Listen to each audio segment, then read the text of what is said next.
ኢትዮ ቴሌኮም ዘ ኔክሰስ ስማርት ዲቫይስ የተሰኙ ምርቶችን ይፋ አድርጓል።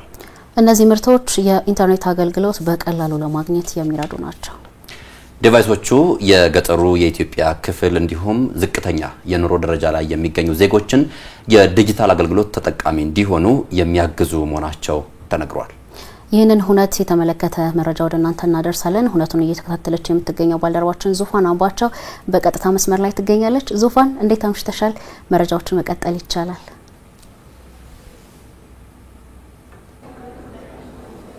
አመሰግናለሁ ሶደና መታገስ። የኢትዮጵያን የዲጂታላይዜሽን ጉዞ ለማድረግ እየተጋ ያለው ኢትዮ ቴሌኮም ዛሬ ዘ ኔክሰስ ስማርት ዲቫይሶችን ይፋ አድርጓል። ለመሆኑ ዘ ኔክሰስ ስማርት ዲቫይሶች ምንድናቸው? ምን አገልግሎት አላቸው? የሚለው ማብራሪያ ሊሰጡኝ ደግሞ የኢትዮ ቴሌኮም ዋና ስራ አስፈጻሚ ፍሬድ ታምሩን እንግዳ አድርጋለሁ። ስለ ጊዜው እጅግ አድርጌ አመሰግናለሁ። ቀደም ብዬ ለማንሳት እንደሞከርኩ ዛሬ ኢትዮ ቴሌኮም ዘ ኔክሰስ ስማርት ዲቫይሶችን ይፋ አድርጓል። ለመሆኑ ዘ ኔክሰስ ስማርት ዲቫይሶች ምንድናቸው? ምን አላማ ይዟል የሚለውን መነሻችን እናድርግ። እሺ አመሰግናለሁ። እንዴት አመሻችሁ? እንኳን ደስ ያላችሁ፣ እንኳን ደስ ያለን። ዘ ኔክሰስ የተሰኘ እንግዲህ ዲቫይስ ስንል በርከት ያሉ ጉዳዮችን ያካተተ ነው። ስማርት ፊቸር ፎኖችን፣ ታብሌት፣ ላፕቶፕ እንደዚሁም ደግሞ ቲንክ ክላይንት የምንለው ወርክ ስቴሽኖች በተለምዶ ዴስክቶፕ በደላቸው አይነት ኮምፒውተሮችን አይነት ሰርቪስ የሚሰጥ ነው ማለት ነው። ከዲቫይስም ያለፈ የሃርድዌር ፓርት ማይታችኋል። እንደዚሁም ደግሞ በጣም ፓወርፉል የሆኑ ሰርቪሶችንም ከቴሌክላውድ ጋር ተገናኝተው በጣም በእጅጉ የዲጂታል ኢትዮጵያ ጉዞ የሚያፋጥን ነው ማለት ነው። በመድረኩ ላይ ቀደም ብዬ ስገልጸው እንደነበረው በዋናነት በሀገራችን በተለይ በባለፉት 6 ዓመታት ያደረግናቸው መጠነ ሰፊ የሚባል ማስፋፊያዎች በቴሌኮምና በዲጂታል ኢንፍራስትራክቸር ሰፋ ያለ ከቨሬጅ እንዲኖረን በመላ ሀገራችን አስችሏል ማለት ነው። ከዚህ ጋር ተያይዘው በርከት ያሉ የቴሌኮም አገልግሎት ተጠቃሚ ቁጥሮቻችን ከ37 ሚሊዮን ወደ 85 ሚሊዮን እና ከዛ በላይ አሁን ላይ ያደገበት ነው ማለት ነው። ነገር ግን ደግሞ የኢንተርኔት ተጠቃሚዎቻችን ምንም እንኳን ከፍተኛ እድገት ያሳየ ቢሆንምና ዛሬ ወደ 47 ሚሊዮን የሚሆኑ የኢንተርኔት ተጠቃሚዎች በኢትዮ ቴሌኮም ብቻ ያለን እንደ ሀገር ደግሞ ወደ 53 ሚሊዮን የሚሆኑ የኢንተርኔት ተጠቃሚዎች አሉ። ይሄ በዋናነት ካደረግነው ማስፋፊያ በተለይ ከፎርጂ ጋር በተያያዘ ያደረግነው ሰፊ ማስፋፊያ በአብዛኛው ሀገራችን ክፍል ወደ 936 የሚሆኑ ከተሞች ዛሬ ላይ የፎርጂ ተጠቃሚዎች ናቸው። ነገር ግን ኢንፍራስትራክቸሩን ባስፋፋ ነው ልክ የኢንተርኔት ተጠቃሚዎቻችን በምንፈልገው ያህል አላደጉም። ይህ የሆነበት ምክንያት ደግሞ ኢንፍራስትራክቸሩ ስለሌለ ሳይሆን በደንብ እንዳያችሁት ማለት ነው በዋናነት አፎርደብል ወይም ደግሞ በጣም ተመጣጣኝ በሆነ ዋጋ የስማርትፎኖች አቅርቦት አለመኖር እና ተደራሽ አለመሆን እንደዚሁም ደግሞ ከዲጂታል ሊትረሲ ጋር ምንለው ከኢንተርኔትና መሰል የዲጂታል ሶሉሽኖችን አገልግሎቶችን ከመጠቀም ጋር ተያይዞ ማህበረሰባችን ያለው የግንዛቤም ልክ በምንፈልገው ልክ ወይም መሆን በሚገባው ማለት ነው አላደገም ማለት ነው። ይሄ አላደገም ስል ከ12 ሚሊዮን 12.5 ሚሊዮን 47 ደርሰናል። ይሄ ትልቅ እድገት ነው አይደለ? ከ100% በላይ ያለ እድገት ነው። ጥሩ ነው። የምንፈልገው ግን ከዚህም በላይ እንዲያድግ ነው ማለት ነው። ይህንን እድገት ለማስቀጠል የኢንተርኔት ተጠቃሚዎች በተለይ ደግሞ ተደራሽና አካታች መሆን እንዲችል በተለያየ ማህበረሰብ ክፍል ያለውን ኢንተርኔትን ለመጠቀም የተለያዩ ውስንነቶች አሉ። የመጀመሪያው ዲቫይሱ በራሱ አፎርደብል አለመሆኑ ነው ማለት ነው። ስለዚህ ዘ ኔክሰስ ኢትዮ ቴሌኮም ኢንቴንሽናል ሆኖ ዲዛይን ያደረገው ለኢትዮጵያና ለአፍሪካ ማርኬት እንዲሆን አድርጎ ነው ዲዛይን ያደረገው። እንደምታስታውሱት በቅርቡ ኔክስት ሆራይዘን የተሰኘ የ3 ዓመት ስትራቴጂያችን ዲጂታል ኤንድ ቢዮንድ ብለን ጀምረናል። እንግዲህ 3 ወር አስቆጥሯል። አሁን ተግባራዊ እየተደረገ የኔክስት ሆራይዘን አንዱ ቀጣዩ አድማስ ያለው ስትራቴጂያችን አንዱ አካል ደግሞ የስማርትፎን አዶፕሽንን የስማርትፎን ተጠቃሚ ቁጥሮችን ማሳደግ ነው ማለት ነው። ይሄን ስናሳደግ ኢገቨርመንት ምንላቸው አጠቃላይ የዲጂታል ፋይናንሻል ሰርቪስ በዲጂታል የምንሰጣቸው አገልግሎቶች ሁሉ ሰፋ ላለው ለተለያየ ማህበረሰብ ክፍል ከከተማ እስከ ገጠር ተደራሽ እንዲሆን ያደርጋል ማለት ነው። ስለዚህ አላማ አድርጎ የተነሳው ይህንን ችግር ለመቅረፍ ወይም ለማጥበብ ነው ማለት ነው። ይሄ በኢትዮጵያ ብቻ አይደለም።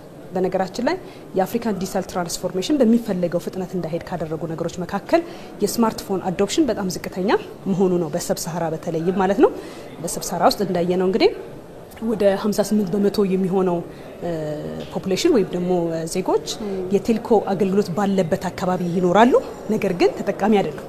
ይሄ ማለት ኢንፍራስትራክቸሩ ስለሌለ ሳይሆን ነገር ግን ኢንፍራስትራክቸሩ ኖሮ የስማርትፎን አዶፕሽን እንዳልኩት አፎርደብል አለመሆን እንደዚሁም ደግሞ የግንዛቤ ማነስ ኢንተርኔትና መሰል ጉዳዮችን ለመጠቀም እውቀት ስኪል የሚያስፈልጉ ማለት ነው ዲጂታል ሊትረሲ የምንለው ዝቅተኛ መሆን ይሄ ለአንድ ሀገር ለምናደርገው የዲጂታል ትራንስፎርሜሽን የራሱ የሆነ ውስንነት ያመጣል ማለት ነው።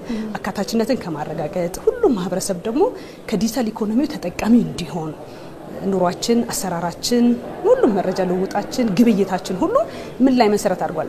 ዲጂታል ላይ መሰረት አድርጓል። ስለዚህ ዲጂታል ላይ መሰረት አድርጓል ስንል ወደ ዲጂታል ትራንስፎርሜሽኑ ጌትዌይ እንበለው ወይ በሩ የምንቀላቀልበት ዲቫይስ ነው። ዲቫይሱ ስማርትፎን ሊሆን ይችላል ማለት የሞባይል ቀፎች ሊሆኑ ይችላሉ፣ ላፕቶፕ ሊሆን ይችላል፣ ታብሌት ሊሆን ይችላል፣ እንደዚሁም ደግሞ ወርክስቴሽን ሊሆን ይችላል። ስለዚህ በኔክሰስ ይዞ የመጣው እነዚህን ሁሉ አካቶ ነው ማለት ነው።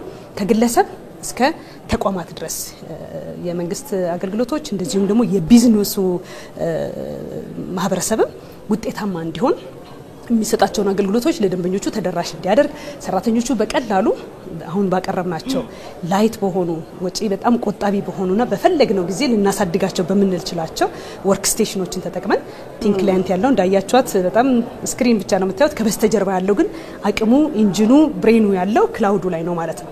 እዚህ እንደምታውቁት ዲቫይስ ሲመረት አንዱ ውድ የሚያደርገው ነገር ሚሞሪ፣ ስቶሬጅ እነዚህ የመሳሰሉት ነገሮች ዋጋን በከፍተኛ ሁኔታ እንዲንር ያደርገዋል።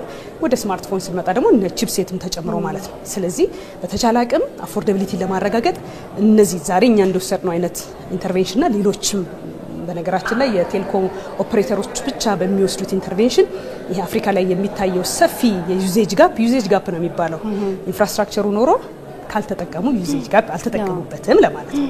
በሴክተሩ ቋንቋ ማለት ነው። በጣም ሰፊ ነው። ለዛ በርካታ ባለድርሻ አካላት የቴሌኮም ኦፕሬተሮች ብቻ አይደለም የራሳቸውን ሚና ደግሞ መጫወት ይኖርባቸዋል ማለት ነው። ዛሬ ኢትዮ ቴሌኮም ቀዳሚ የአፍሪካ ኦፕሬተር እንደመሆኑ በሀገራችን የጀመርነውን የዲጂታል ትራንስፎርሜሽን በማፋጠን መጠነ ሰፊ ስራዎች እየሰራ ነው። ወሳኝና ቀዳሚ ግንባር ቀደም ሮሎችን የተወጣ ነው እንደምታውቁት የዛ አካል ነው ማለት ነው። ኔክሰስ ዛሬ ላይ መልካም ይፋ ያደረግነው ማለት ነው። ዘኔክሰስን እንግዲህ እኔን ጨምሮ በርካታ ሰዎች ጥያቄ ሊጠይቁ ይችላሉ። እንደው ጠቅለል አድርገን ደግሞ አፎርዳቢሊቲ ደጋግመው ሲያነሱት ነበረ። ከእኛ ከምንይዘው ስማርትፎን በምን ይለያል? ቅድም መድረክ ላይ ሲያነሱት ነበረ ከ60 እስከ 70% የዋጋ ቅናሽ አለው እያሉ ነበረ። ጠቅለል እናድርገውና የዋጋ ቅናሹን እንዲሁም ደግሞ አጠቃላይ የኢትዮጵያን የዲጂታል ጉዞ ምን ያህል ያፋጥናል የሚለውን እናንሳና እንጨርስ። እሺ፣ የዲጂታል ጉዞችን በእጅጉ ነው የሚያፋጥነው ምንም ጥርጥር የሌለው። በዚህ ብቻ እንግዲህ ያለውን ጋፕ ስማርትፎን የሌላቸው በተለይ እንዳልኩት ደግሞ የገጠር ማህበረሰቡን ተደራሽ ለማድረግ አይታችሁት ነው ስማርት ፊውቸር ፎን ብለናል። ስለዚህ ትራንዚሽኑንም ሂደቱንም በጣም ጤነኛና ስሙዝ ለማድረግ ማለት ነው። ስለዚህ ከዚህ ቀደም ስማርትፎን ተጠቅሙ ማያውቁም የተች ስክሪን አለው፣ ከታች ደግሞ ኪቦርዱም አለ፣ አማርኛም እንግሊዝኛም ኪቦርዶች አሉት። ስለዚህ በቀላሉ ወደ ዲጂታል ዓለሙ እንዲቀላቀል አስቻይ የሆነ ሚና የፈጠረ ነው በራሱ ማለት ነው። ሌላኛው ክላውድ ላይ ነው ያለው ማለት ዛሬ ላይ እንግዲህ የአኗኗር ዘይቤያችን የመረጃ ልውውጣችን አሰራራችን ተቀይሯል ስንል ብዙ ቪዲዮዎች ብዙ ዳታዎች አይደለ ብዙ ፋይሎች እናገላብጣለን። ስለዚህ ክላውድ ላይ ማድረጋችን ዛሬ የምንፈልገውን ያህል ስቶሬጅ ወይም ሰብስክራይብ እናደርጋለን። በምንፈልገው ጊዜ ደግሞ እያሳደገን እንሄዳለን።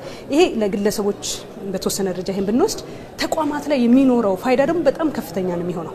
ለተቋማትም ታብሌቱም ላፕቶፑም እንደዚሁም ደግሞ በተመጣጣኝ ዋጋ የቀረቡት ወርክ ስቴሽኑ እንዳየሽው በተለምዶ የምናውቃቸው ዴስክቶፖች በርካታ አብራዎች ያሉ ነገሮች አሉ። ለከፍተኛ ወጪ አድሚኒስትሬሽን ኦፕሬሽን የሚዳርጉ ናቸው ማለት ነው። አሁን ላይ ያችን ስክሪን ይዘን በጣም ትንሽ ክሊያንቷን ይዘን አይደለም ያያቻትን ማለት ነው። በርካታ ተቋማት ሰራተኞቻቸው በቀላሉ ከየትኛውም ቦታ ሆነው ፋይላቸውን አክሰስ የሚያደርጉበት ሲስተሙን አክሰስ የሚያደርጉበት ተቋማት እንዲዘምኑ ዲጂታላይዝድ እንዲሆኑ ከፍተኛ የሆነ አስተዋጽኦ ይኖረዋል ብለን እናምናለን ማለት ነው። በተለይ ኢትዮጵያ እያደረገች ያለችውን የቴሌኮም ስንል እንግዲህ መሰረታዊ የምንላቸው የኢንተርኔት አገልግሎት ለማግኘት የምናደርገው ማስፋፊያ የፎርጂ ማስፋፊያ በሰፊው እየሄደ ነው። እንደዚሁም 5G እንደምታውቁት ክላውድ ደግሞ የዲጂታል ኢንፍራስትራክቸራችን ነው። ስለዚህ ዲጂታል ኢንፍራስትራክቸር በአብዛኛው አሁን ስንጠቀምበት የነበረው ከ800 በላይ የሚሆኑ ተቋማት ይህን ክላውድ ኢንፍራስትራክቸር ይጠቀማሉ። አሁን ደግሞ ግለሰቦች እንዲጠቀሙበት እናስችለው ነው ማለት ነውና ይሄ ለዲጂታል ትራንስፎርሜሽን የሚኖረው ፋይዳ በጣም ከፍተኛ ነው ማለት ነው።